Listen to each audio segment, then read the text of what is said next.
Welcome to this episode of the ASHA podcast. I'm Fred Wyant with the American Sexual Health Association, ASHA. Our topic today is HPV, the human papillomavirus, and anal cancer. And HPV is really key to this discussion because anal cancers are one of several that are associated with high-risk types of the virus. The American Cancer Society estimates there are a little under 9,800 cases each year in the U.S., but those numbers are increasing, so it's something we need to talk about. And not to give short shrift to HPV, if you're not familiar with the human papillomavirus, don't worry. I will put a link in the show notes that goes to our HPV 101 page. HPV is a virus, skin virus, that's linked with, there are many types, and some of them are linked with primarily anal and genital skin and some gynecologic and anal cancers, among some other cancers. But if you need to brush up on that, we've got you covered. And to help us better understand anal cancer, and really there's so much associated with it, we have a really special guest today, Lillian Kreppel. She's the co-founder and executive director of the HPV Cancers Alliance. Lillian, welcome to the podcast. Thanks for taking time to hang out with us. Thank you, Fred. I'm really honored, and I'm really excited to be here, and I'm hoping to contribute and help people and in the end save lives. Well, that's what it's all about. And I read in your bio that you refer to yourself as a quote, anal cancer thriver. So let's begin with that, your story, and just tell us about your diagnosis. Sure. So when I was in my 20s, I was diagnosed with HPV. I knew I had it, and then I would get checked with the GYN. You follow up with a colposcopy, and then which is a more in-depth test where they look at your cells, and then you follow up again, and if it's cleared a couple months later, you're good to go. And then you do your yearly exam. So I knew I had it, but I had no issues. There's no surveillance after that. So fast forward to about 30 years later, which was about five, 6 summers ago, I experienced some blood from the back end. Not a lot, but it was consistent. And I went to see my GYN, and who I'd been with for many years. And she did the vaginal pap, and that was fine. And then she said that it was nothing. And I said, I don't think so. And by the way, she did do a rectal exam, and they're all supposed to do that. The GYNs are all supposed to do a rectal exam with their finger. And if they don't, you should go to somebody else. Don't even try to convince your doctor to do it, because they should be doing it. That's part of the pelvic exam. Mine did do it and didn't catch it. I ended up going to my gastroenterologist. He gave me a sigmoidoscopy, which is like a colonoscopy, but it just looks at the anal canal. And then sure enough, stage 2. So, and then, after that, I went on a whole journey of 6 weeks of intense chemo and radiation here in New York City at a well-known hospital. I was not familiar with cancer. I never even got the flu. So it was a real eye-opener. But the reason I refer to myself as a thriver was that I realized that so many people that get this disease, that first of all, when they get cancer, then a lot of people don't want to talk about it. And then people that get an HPV related cancer forget about it. And anal cancer, no way. So I have encountered many people along the way that don't want to talk about it.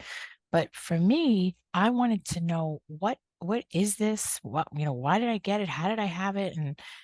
And so I leaned in, and I learned that, Farrah Fawcett, the actress, died of it. And really what struck me was how many people and the medical societies do not have HPV on their radar.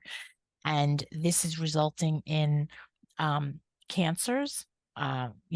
HPV causes 6 cancers, and nobody should ever die from an HPV diagnosis. So what I decided to do was, when I say thrive, I turned it into a positive.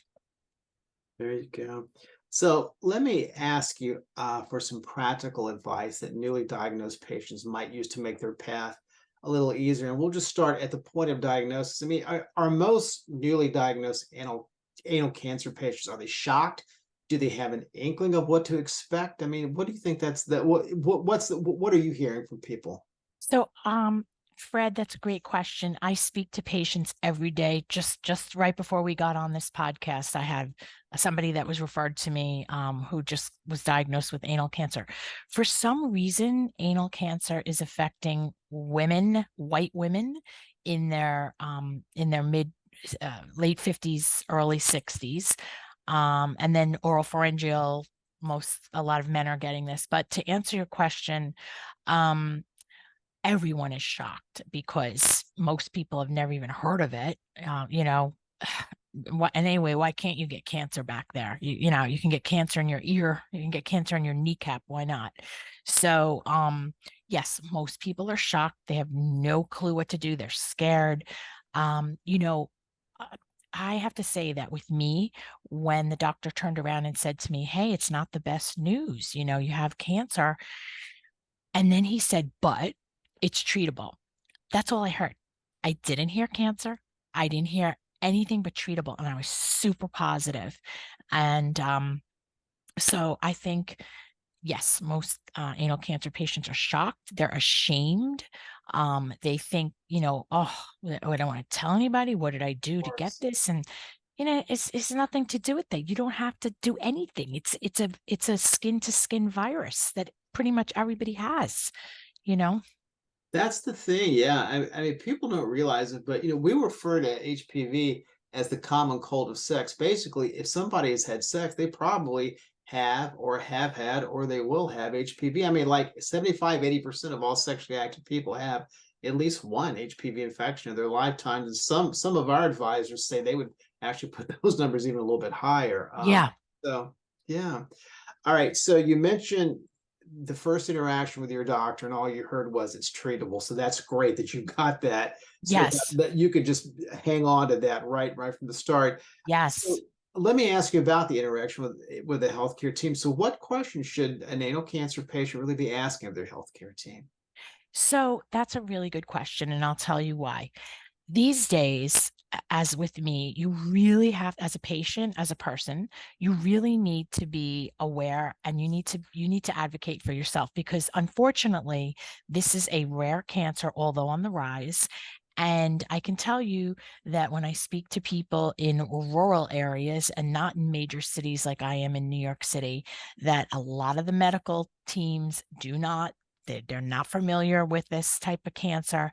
And nor are the people that work at the hospital as far as any information about it. They may have had one patient or two patients with this type of cancer. So that's why the patient really needs to be armed and do some research. So the kind of questions, um let's go back to even before they get diagnosed with anal cancer. Ladies, when you're going to your gynecologist, you need to make sure that you are getting a co-test. The co-test is the HPV test. You should know if you have HPV or not. I've been to a gynecologist that did the test and never told me she did it. And I said, "Hey, did you do that HPV test?" And she said, "Yes, I do it on everybody, but I don't tell them because I don't want to alarm them." So, number one, make sure you're getting that test and, to know if you have it. Don't be alarmed if you think you've never had it, and then it comes up. Don't jump to the conclusion that your husband or your boyfriend is cheating. You've probably had it all your life and it just didn't show up.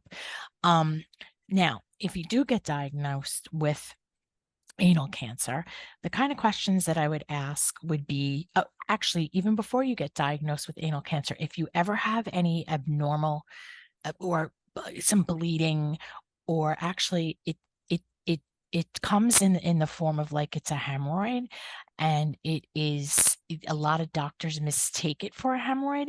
So if you have and you're familiar with hemorrhoids, don't just cast it off and say, "Oh yeah, it's probably a hemorrhoid." Make sure you get it checked out.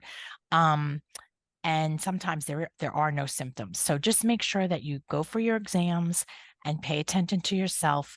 And if a doctor dismisses you, go to somebody else.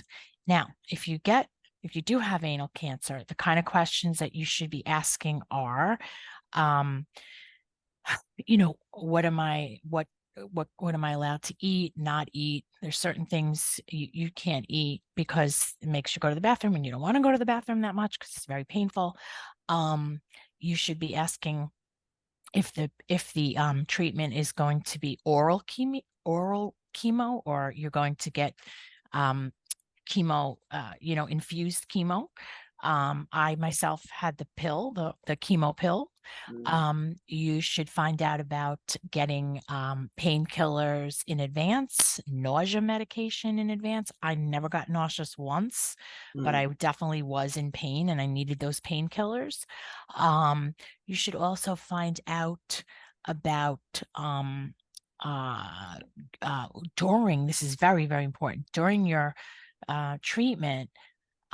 You should absolutely be using a dilator, and that is to keep the organs intact. And I can tell you that MD Anderson Major Cancer Hospital and Sloan Kettering and a few other major hospitals use the dilator, but there's a lot of hospitals and doctors that don't even know about it. And you need to have that, because that protects and keeps your organs intact. The other thing you need to know is when you're finished with treatment, you should have a follow-up plan. And the follow-up plan includes pelvic floor therapy after you're more healed. And a lot of the hospitals don't even talk about that. You're done with your treatment and it's like, bye.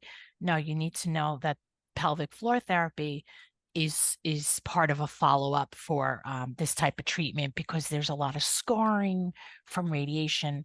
And luckily I'm fine, but there are anal cancer patients that they can't make it to the bathroom in time. They have had to go on disability because they need a bathroom right next to them. And so just make sure that you're aware of all this. And also, in addition to my organization, HPV Cancers Alliance, there's also the Anal Cancer Foundation, and that's a great organization for resources. You touched on co-testing, and so I'm assuming what you're talking about, there's like an HPV PAP co-test that's part of cervical cancer screening. Is that right? Yes, Okay. exactly. Mm-hmm. Okay. Very good. Yes. Yeah, Yes. because we really don't have widely recommended anal cancer screening for the general population, right? Well, nothing like No. with what we have for cervical cancer. No, because there's my GYN did do the digital rectal exam, but they're not all doing it. And in speaking with a CEO of a major medical organization and a woman who had no clue about rectal exams, it's pretty alarming and it's scary to me. You mentioned that you had chemo and radiation as part of your treatment. So what do people need to know to prepare themselves for the treatment, but really also to manage the side effects? Unfortunately, you didn't have a lot, it sounds like. Yeah. So, when I talk to patients, I hear about all different types of side effects. Like my side effects, like my fingernails, some of them turn black. I know some people that they get lymphedema, or their skin kind of falls off in that area, in the back area. I didn't have really much. I didn't get nauseous, but I had pain. And I know somebody that didn't have any pain, but she was nauseous. So, there's a whole gamut of possibilities for side effects. But I'll tell you one thing. When I was going through everything, I spoke to somebody who she had uh, she had radiation for breast cancer, and she gave me a great tip. And she said, you should be getting an aloe plant, an actual aloe, a real aloe plant, not something you buy in the drugstore. And then you put it in the freezer and make sure it's cold.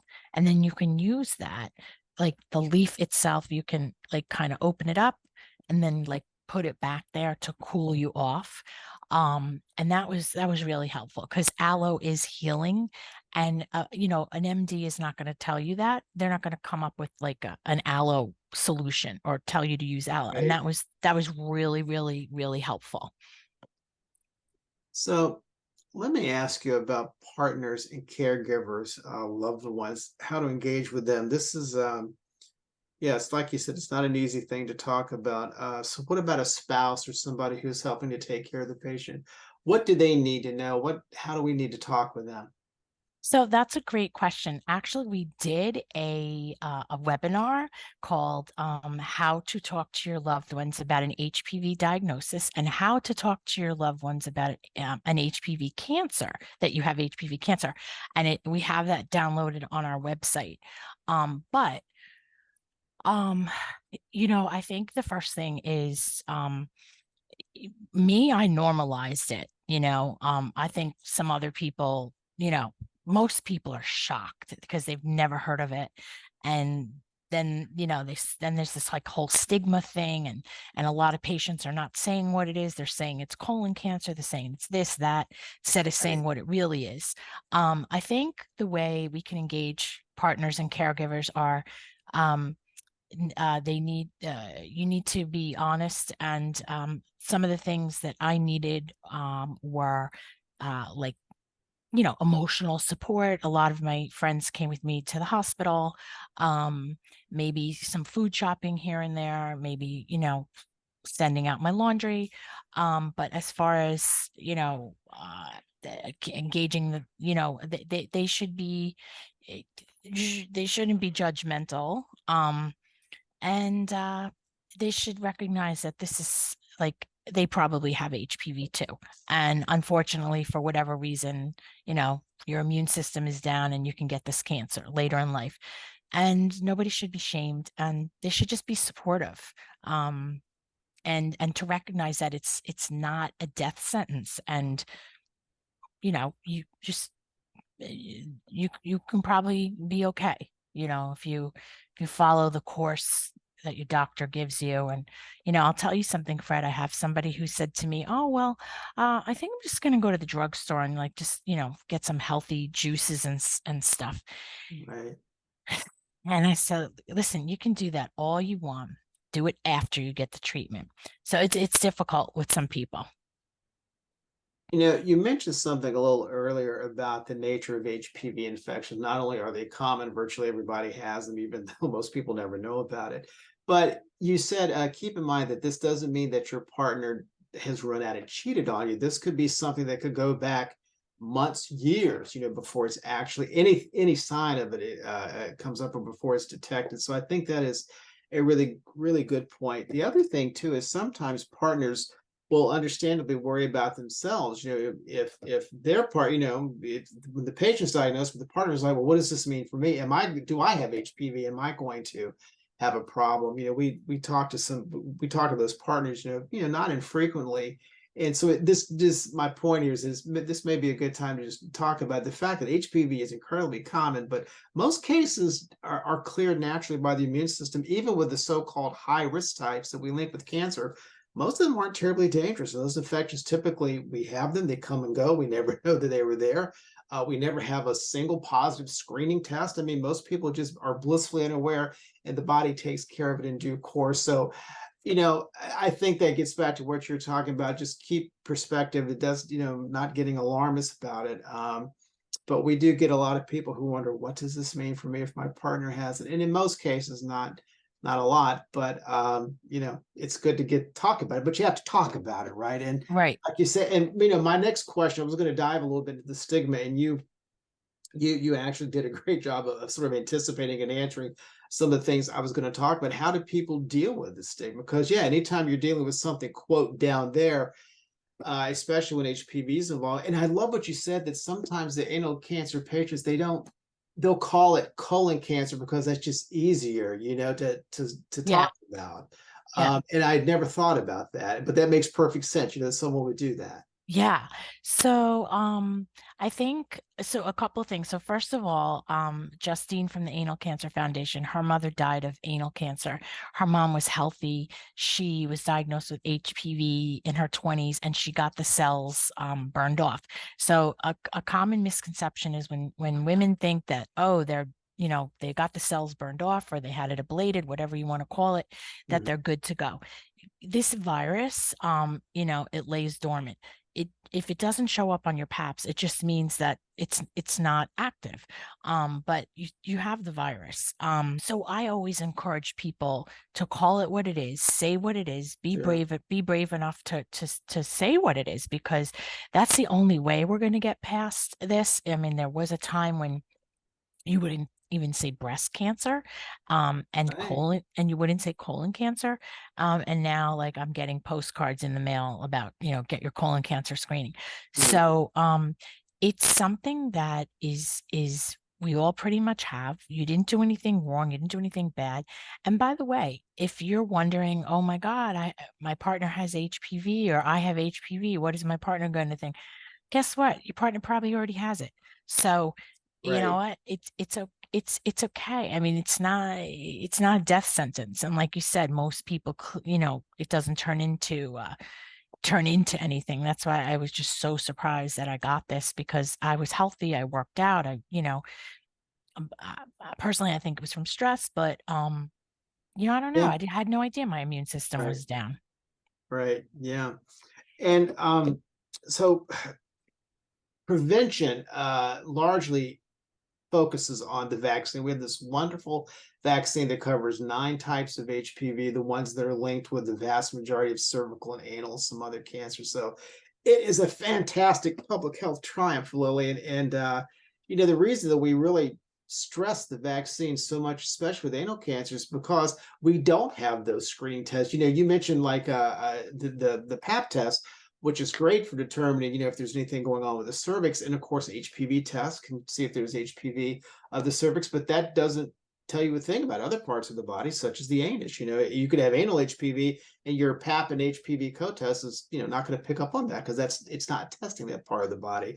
So Hmm. that's why it's good to pay attention. And if something's going on, even if it's of course it's not the most comfortable thing to do to go have these conversations, but you really need to have them. And fortunately, we do have this vaccine. So let me ask you. I'm just curious. How do you talk to people about getting vaccinated, especially if they're a little skeptical? We run into that a lot with vaccines. So, unfortunately, the vaccine wasn't available when I was growing up.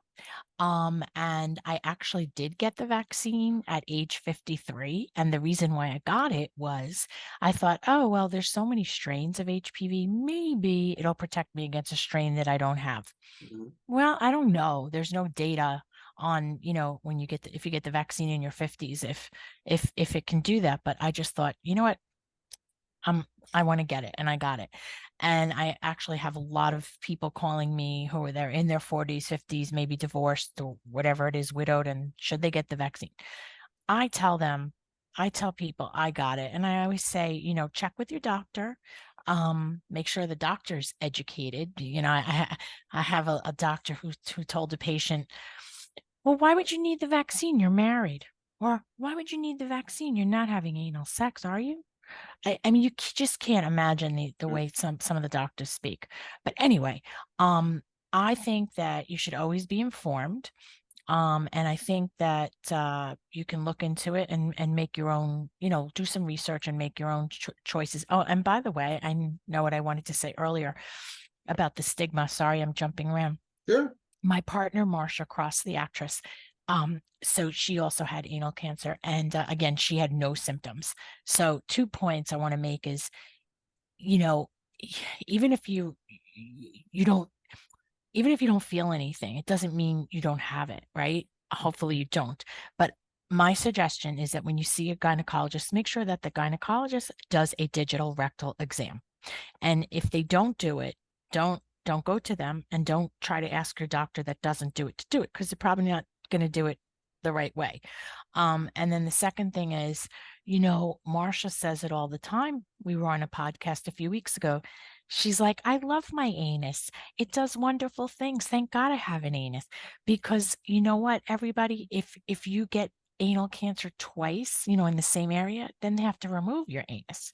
And I have a 41-year-old patient that happened to, because she was in the wrong position during radiation. And we mentioned it to her, but I don't know what happened. I don't know if she said something to the doctor. I don't know. She was in a very rural area, and Mhm. this is what I'm talking about.